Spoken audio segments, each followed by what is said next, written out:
I'm Mr. Mncwango. I'm from KZN. I'm here in Port St. John's Senior Secondary School teaching Nautical Science as a subject, part of Maritime project. I've been teaching Nautical Science here in Port St. John's from 2019.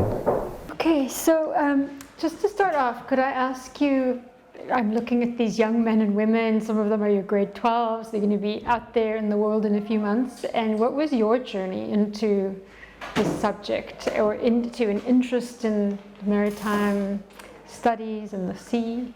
Oh yeah, I think my journey in the maritime industry started in 2010 after I finished my matric in 2009. So in 2010 I was looking, just like everyone else after grade 12, looking for a perfect career to explore. So I happened to come across maritime. At that time I didn't know anything about maritime, but as soon as I was introduced to it, I felt interest in the career. It was most unfortunate because leading to that event of me deciding to do maritime was not as pleasant, because I was looking for a career, like I was a child from the rural areas, and then I was in duty. I had applied the previous year for my choices, my preferred choices, your biomedical technology, your dental therapy, all those things, as you are aware that most of the times we tend to go this side of medicine, if not medicine, education, if not education, but those common careers. And then I came across one of the lady while waiting in the department of auditing, and then she was like, "Hey, what are you doing here? What are you waiting for?" And I told her that I was waiting for my points to be called upon, because they were calling using point from the highest point to the lowest point. They are taking in maybe five at a time. And then this lady said, "Hey, you have 35 points. 35 points was called long time ago." Oh. And I was like, I didn't hear them calling 35 points. And I was like, "Hey, Wena, you are wasting time. You should be somewhere, maybe looking for civil engineering or mechanical engineering, some other." And then, yeah, and then she gave me an opportunity, and she told me that she was going to take me step by step for these things of career choices. And then we went on and on. We went to UKZN, we came back to DUT. They were saying they will put my name on the waiting list as usual. But then when I arrived at Maritime, the front desk lady said, "Give me your academic records." And then I gave it to her, and she was like, "Okay, that's good enough. We are actually looking for 80 students, but based on your result, you can find one of the placement to be part of these 80 students." And then the journey started from 2010. So what was that qualification you went for? National Diploma in Maritime Studies at the time, but now it's advanced and it's becoming a degree very soon. So I completed my National Diploma in Maritime Studies in 2016, obviously following all the process, because you get to attend a theory-based study, and then after that you have to go to sea for a 12-month sea time That was experience. the second year? No. No. You have to do the S1 and S2, and then after S1 and S2, if you get a placement on board ships, the seagoing vessel, and then you can go for your 12 months experience. But if you don't get a placement, you continue doing S3 and S4, Okay. and then afterwards you can go for sea time experience. So with me, I had to go after doing S3 and S4. Okay. Yeah, because that way it was easy. I wanted to finish the schooling part and then go to sea, knowing that I have covered everything. Yeah, the theory is behind. Yeah, so I went on to sail for 12 months. 12 months, and then I came back. And during that year, who were you with? Which company, and where did you go?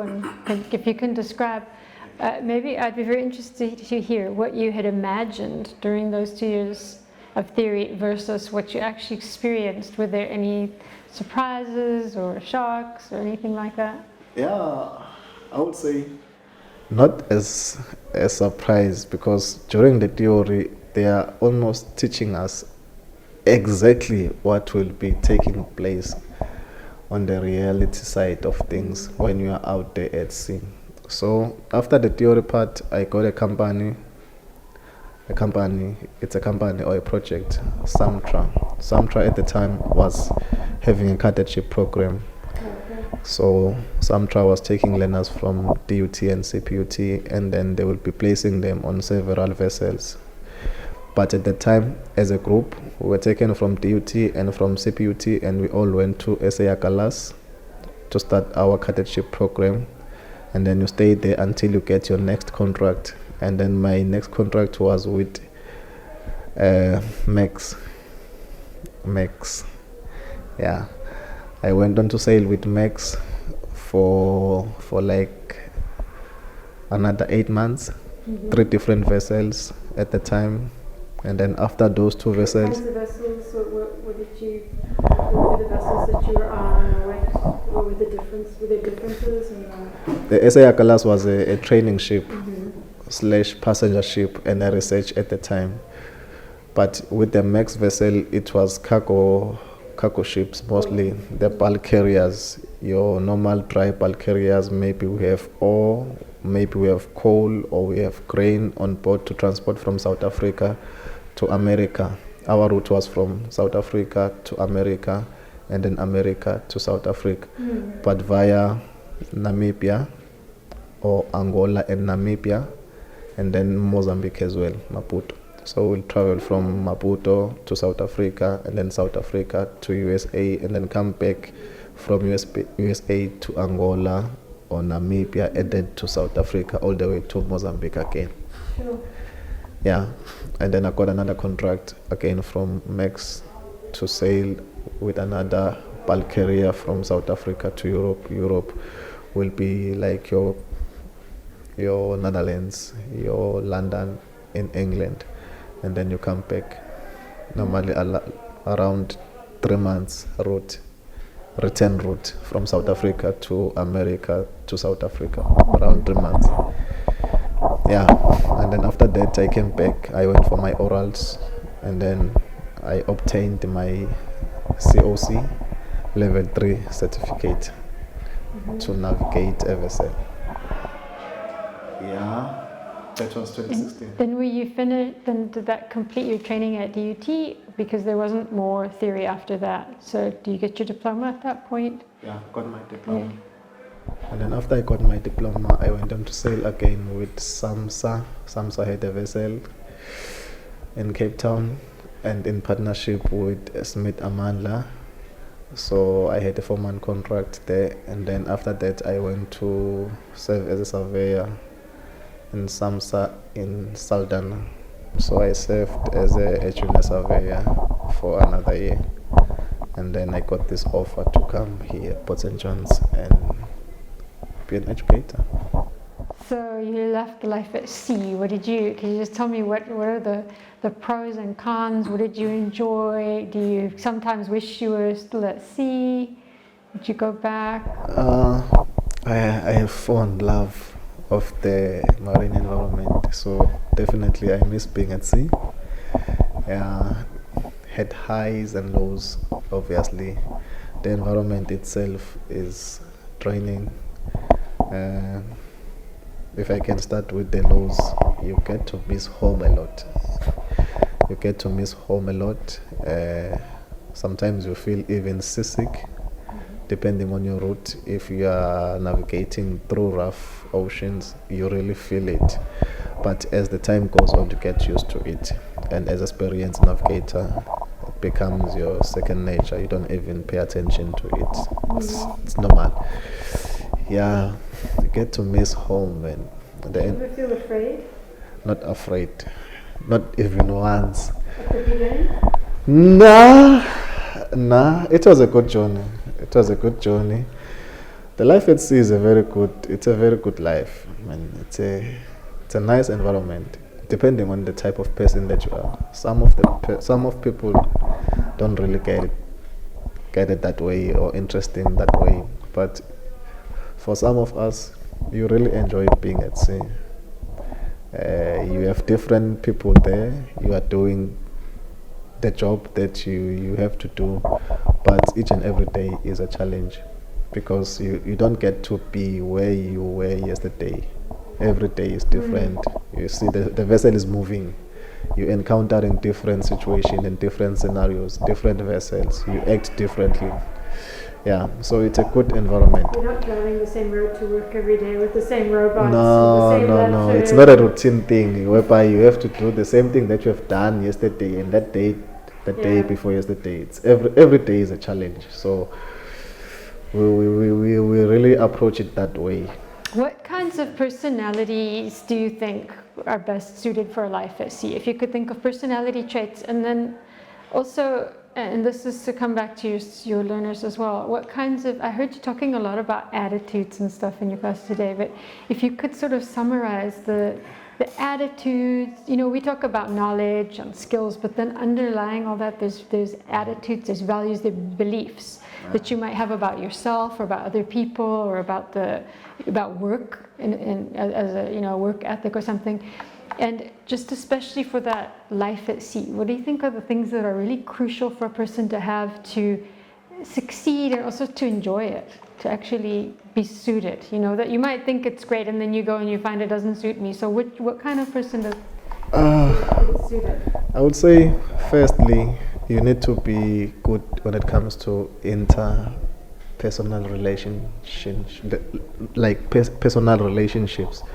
Like you have to interact with different people. And you're stuck together and you are stuck for a long time. So your interpersonal skill have to be sharp. On that side, do you find yourself working with people from different countries as well? So there's like an intercultural, interlanguage. Yeah, interculture, all right.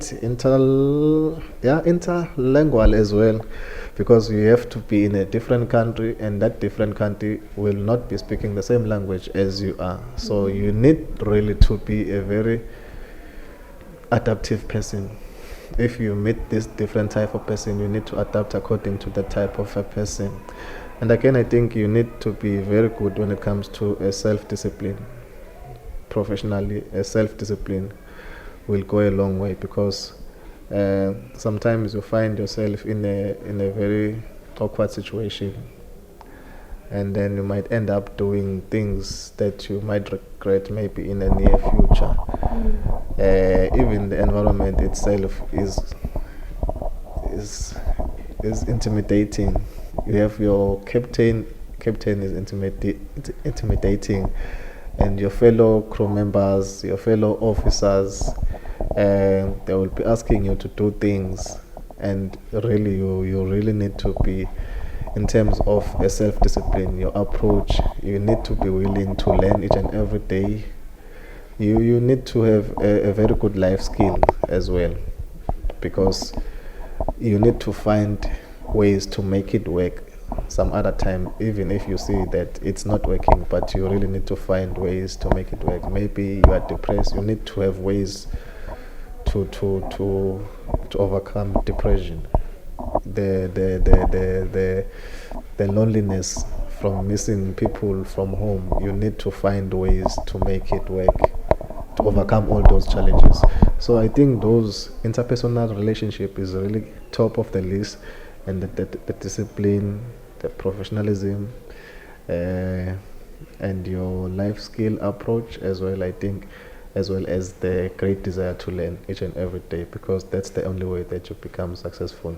And then you'll be able to climb the ranks from your cadet to your officer, from officer to the higher rankings, from junior to second mate to chief mate, and then even to master. You need really a desire to learn each and every day.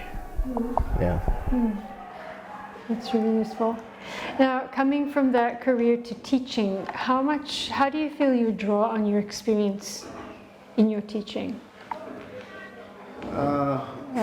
Some of your learners actually mentioned that it's so exciting to be taught by someone who knows, who has that excitement for the subject because they've actually lived it. So I don't know, like I'm interested in knowing how you actually do that. Do you give examples of things that happened? And I'm also moving into pedagogy a little bit to your actual teaching approaches. So ways that you help to communicate, like so part of your job is to expose your learners, right? Yeah. It's a little bit different than the university level or when you're training as a cadet where you're actually, guys, now we're getting ready to get on a ship. A lot of it's exposing to the industry. And so I'm curious to know, like, what do you think would be different if you actually hadn't been to sea, if you'd just gotten a teaching qualification and you had a couple of textbooks over here? I think it would have been a different case altogether. I won't lie. Having the experience, the know how things are done at sea, and then coming back to teach is a very ideal situation. I know maybe you can go or maneuver through it, trying to teach without having the prior experience from the sea, but I doubt it will make a lot of difference. If you have an experience from the industry and then you're coming back to teach with something that you know, something that you have done, you've been through, it's become easy. Even the teaching becomes like your second nature. Just like our maritime is the second nature to us, even the teaching becomes the second nature, because each and every day I wake up not thinking I'm going to work, but I'm going to live my life. Just like I live my life when I'm at sea, because at sea I'm living my life, and here I'm not coming to work, I'm here to live my life. So the life at sea, it's like a total lifestyle. You don't leave home and go to work, you're just there. So are you saying that with teaching you kind of take your teaching role in the same way, where this is who you are and this is what you do? It's not like now I'm on the job, now I'm off the job, or It's a lifestyle, so to speak, Yeah. because you work on board the ship, you stay on board the ship almost for 6 months, so it becomes who you are at the end of the day, and it has to become who you are because you can't run away from it. It's part of you, it's part of who you are. So I think that approach, again, coming back to e-teaching, makes things very easy. I know teaching is another department, it's another sector. There are also protocols and processes to follow. So if you are switching from the sea life experience to come and be an educator, particularly for this subject, it's very easy because you have the know-how experience. It's only integrating the teaching part of it with the content part that you already have, that you have been through. Yeah, so I find teaching very, very, very interesting as well, just like the maritime life, because each and every day is not the same. I can say my Mondays are hectic, but it will not be the same thing as the previous Monday. Yeah, that's interesting. Yeah. And if you were to think about your own professional development, what do you think you would benefit from or wish for in terms of now your development as a teacher, or even maybe ongoing support with maritime? Because I know it's very different teaching this subject than, say, teaching maths, where you have maybe other teachers in the school that you work together. You're in a small town, but imagine in a town like Joburg, you have so many schools, so many maths teachers that they can have workshops and whatever. So I know there's an element where even in a Durban or something where there's a lot of schools, you could be the only teacher at your school with the subject. So there's a little bit of isolation. So what would, just dreaming now, beyond what's like available right now, what would benefit you in terms of your professional development? Or they talk about community of practice, having contact with other professionals teaching the subject, or workshops, training opportunities, exposure for yourself that could just, I don't know, enhance yourself as a teacher of this subject. I think one thing that we always wished for was that the maritime as a career could be recognized everywhere we go. Firstly, I'm sorry? the maritime as a career could be recognized everywhere we go. Not have it isolated in one place, like in the coastal area. If we can expand the maritime as a career, and then we get more people investing in the industry, and then we can have facilities whereby even the current educators get content training, so to speak, even not content training, but workshops whereby they will be advanced in terms of the teaching as a sector, and embodying the teaching as a sector, also the maritime as a subject. So I think if we can start moving to those directions of expanding the maritime as possible, and then getting the facilities whereby the educators from different schools, because here in our Tambo it's only 2 schools having this maritime studies, and then another 2 schools in East London. It's only about 4 schools in the entire province. So you see that it's really isolated to that particular region. But the more we start to spread the word around, there will be more people coming in, and the greater need will be there to combine these people, make sure that they are on the same understanding of what is expected. Maybe even have the clusters whereby the teachers get to meet on this particular date, maybe 4 times a year, and then we sit and discuss the subject matters, your question papers, your memorandums, even the content, our ATPs, our CAPS document. We can be able to tackle all those challenges, you see, because for now we are really struggling on that side. It's more like the structure of the subject is really not there, because there are no workshops organized from time to time for educators. There are no memo discussions, there are no ATP review discussions and all those things. So you see, there is a huge gap. There is a huge gap from the other subject to this subject, because other subjects will be having moderations each and every term, will be having content workshop each and every term, but when it comes to this particular subject, you get a moderation, but you don't get a content workshop, or even a workshop, not a content workshop. So I think that one could help a lot. Okay, that's interesting. I got to see you do a lot of interesting things today in your teaching as you're going through, the 3 different grades. But I know that it's a very diverse subject. Over 3 years of the grade 10, 11, and 12, you have a lot of different topics to cover. So we didn't see, even if, we saw a very, very small fraction of what you cover.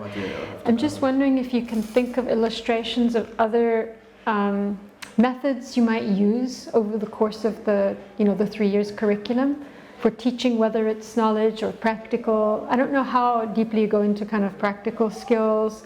If you get the opportunity to get out of the classroom much, if there's any things you do that relate to the fact that you're on the coast, because it's another interesting thing is maybe the assumption that you have to be by the sea to take the subject, but maybe there's nothing. Not, and along with kind of other things that you do, what else might be useful to you that could enhance your teaching? Like, I mean, obviously, like, it'd be nice if every school had simulators and things like that, but I don't know, just your thoughts about, firstly, what are things, what can you think of other things that you maybe do in terms of teaching methods or approaches that we didn't get to see today?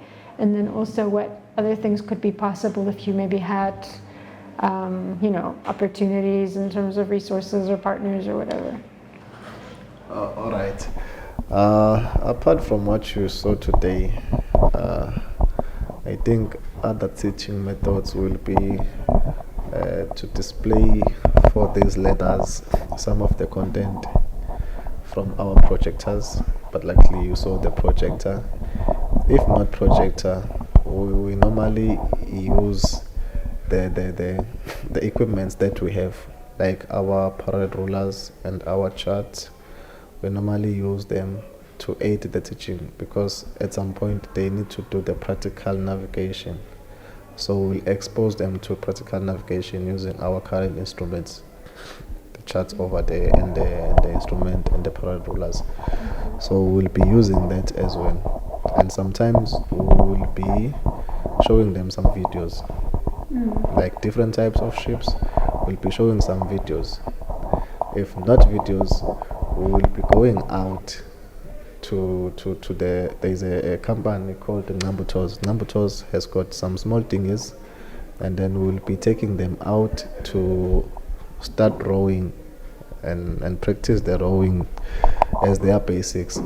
We once had a deal with Africa Offshore. There's another company called Africa Offshore. With Africa Offshore, at least there were so many items. Unlike a ding is more like a plain boat. It's just a boat because you can use it to float in the water. But with Africa Offshore, there are other various items within the ship or within the boat itself, so the learners can be able to visualize these things. Like last time we went to Epanto. There's another place around Panto they called I don't remember the name, but there is a place in Panto whereby they gave us an opportunity. The learners were able to climb the boat, the catamaran and the GRP. So the learners were able to climb on board the boat and see the engines, for example, and see the controls, the steering controls. So those are the things that also aid our teaching, apart from the ones that you saw. And then we also have posters. They also play a huge role, because at least if you show them this is what I'm talking about, and then at least it comes together from the theory. Okay.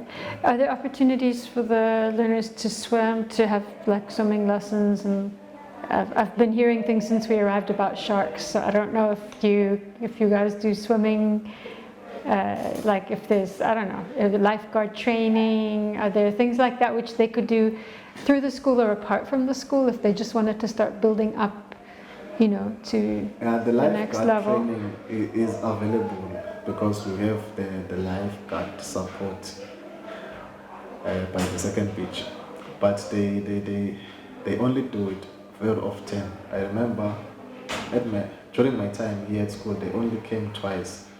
They normally come to the learners and then they offer them some information and guidance and training, basically awareness, because if we say training is giving someone an opportunity to do what you tell him or her. But they come here for awareness, telling the learners how to survive in the water and those kind of things. But we don't take them to sea for swimming, because there is a great possibility of shark attack around this area. It's an open area, so the sharks probably pop in every now and then, especially second beach. Really? There are some few incidents whereby people were really attacked by a shark. Okay, so it's not a simple thing like I've noticed on Durban beachfront. You go out there on a Saturday morning and there's 40 kids and they've got them learning to surf and stuff. It's not the same environment here. Not the same environment. Yeah, okay. The learners are struggling a lot when it comes to the navigation part of it, and I can understand, because it's much better when you are at sea. Like these things I'm talking about, I'm telling them about, we used to do them from scratch. But now, because they are in a classroom environment, they rely on me giving them what they have to have, like what you should have. I go there and pull out and give it to them. But at sea, everything is at your disposal. If you want to use the sun as an object, you just go out and take the bearing of the sun. Or if the moon, it's the moon. Or if it's the star, it's the star.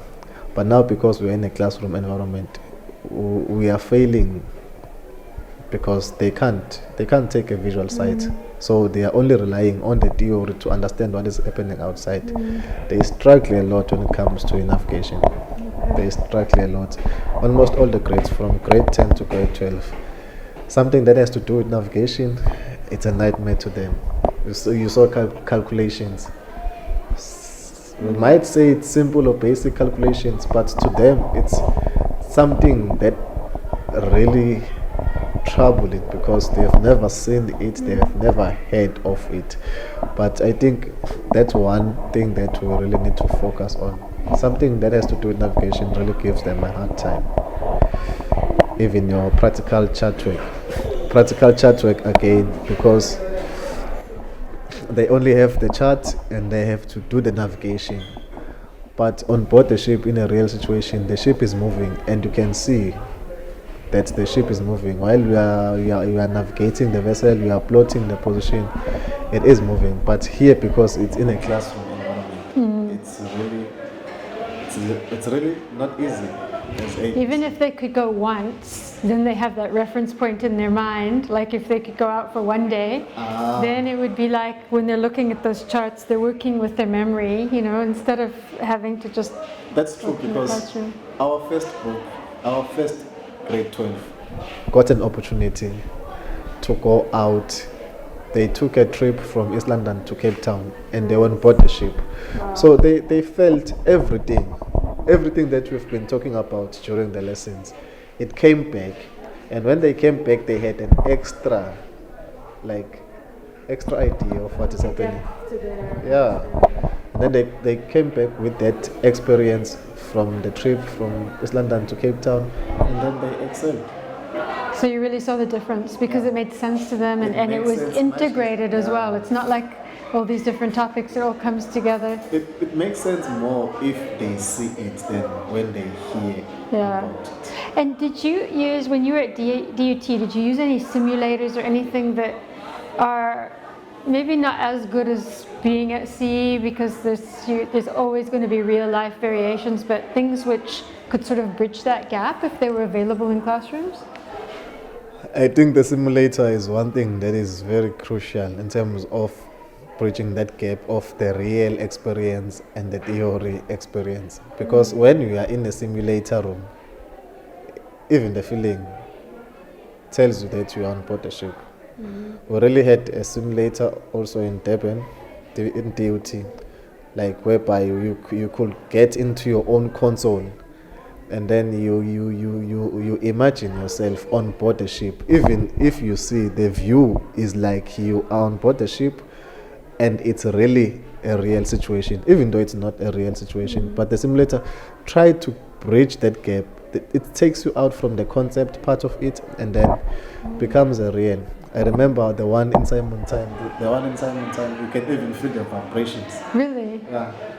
And you can have storms and all sorts of conditions. Transnet, there's also one in Transnet. You can even feel the vibrations as if you are in a vessel. It's like it's moving, but it's not moving. It's just simulated so that you can have the actual feeling. How is it going to be? So I think the simulator plays a huge role. Yeah, we had one in DUT. We were doing these things of Correx and other things like IALA, and it makes life very simple. It would be nice if during the holidays the kids could have like a camp, a maritime camp, where they actually go to DUT or something and they just spend a week and get all those experiences, maybe once a year or something. Wouldn't that be nice? It will be nice, especially at the very early grades. Let's not wait until they're in grade 12, because by that time I think some of them even have less interest. But if you get them early, from grade 10 and grade 11, and you start to expose them, the interest drastically grows. So they become more related to the subject. I think really if you can get at least one trip to Durban or to East London whereby they can have this exposure, I think it will be very good. That's great. I think the only other thing I was wondering is if you have anything to say about past learners. Have you kept in touch with anyone? I know a lot of people take the subject and they don't end up in the field. We all do that with our high school subjects. But if you just have tracked anyone, do you think that some people are going to sea or getting into the shore side? I am in contact with my previous learners. but not all of them are pursuing a maritime as a career. Some of them took different paths, but at least I have about 5 from 2021 who have pursued the career in maritime, and they are in CPUT. This year they are doing their second year, and they are doing very well. They normally send me pictures, even in full attire. The black and white, the black and white, and the epaulets. Yeah. Oh, you must feel very proud when you see those. It's one very good feeling, to see your product doing very well. It's a nice feeling. Sounds to me like in the subject you're not just a teacher, I don't mean to say nobody's just a teacher, but there's an aspect that's mentoring, kind of, especially if they're going to go to sea, to help them develop a certain mindset, because you're talking about a world that's not here in the classroom, and you're having to impart a whole way of, like you said, a way of life. Yeah, I think wherever you are, you have to go an extra mile, basically. At least, even if it's not for your own benefit, but if it's for a good cause, you have to go an extra mile. So it's not just about teaching. It's also about changing life, having an influence or an impact, a positive one for that matter. Whereby maybe in few years' time, a learner then will come to you and say, "Thank you very much, say, for 1, 2, 3, 4. One which was out of my scope, only out of good heart, and only for a good cause." Really, it's not just about teaching, because even with the current ones, we assist them when it comes to applying or even choosing the careers, knowing very well that we really faced the challenge when we had to choose careers, that route of career choice. So we are helping them. It's not just about teaching. Even if they have challenges, like personal, sometimes they can come to us and then we can relate to them. If we have advice or if we have assistance or help, we tend to offer those type of things every now and then. After all, we are humans, and we were humans before professionals. Yeah, that's nice to hear. Just one last comment. I really was interested when you were talking to, I think it was maybe the grade 10s, about don't put it in your head, put it in your heart.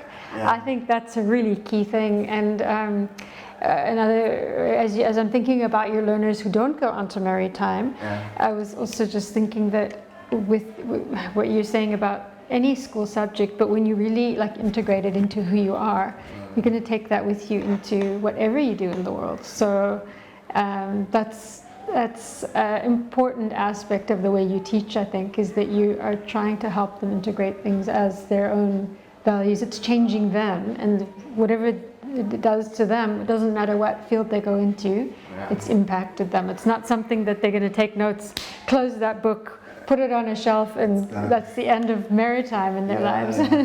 I think every now and then we are to really offer some sort of motivation, I would say, or even advice, so to speak. But we are bound to speak life to them. We really have to come with a different approach, because we want to see them success, and we know the things that can make one be successful. So if ever we find a chance, even during the lesson, not much of my lesson, maybe 2 minutes or 3 minutes, to say some good things or some positive things and things that might help them in life. I think it's really important, so that maybe even the one that was not following prior to that point might start to understand something afterwards, because maybe you have said something positive, but before that he or she was totally lost. You might find that after that maybe she will come back and join us along the road. So I think maybe it's one of the important aspects. They call it a 5-minute mind shift, whereby you have to try and change their mindset from wherever they were prior meeting you to where you need them to be. I think. Thank you so much. It's a real privilege to be here and to hear, not only see you teach, which I found it very enjoyable this morning, and we're so glad that we're going to be able to share it, you know, that not only we aren't the only ones who get to see it, but to hear what you've said now as well, it's really, really valuable. So thank you for It's a pleasure. sharing your thoughts. It's a pleasure.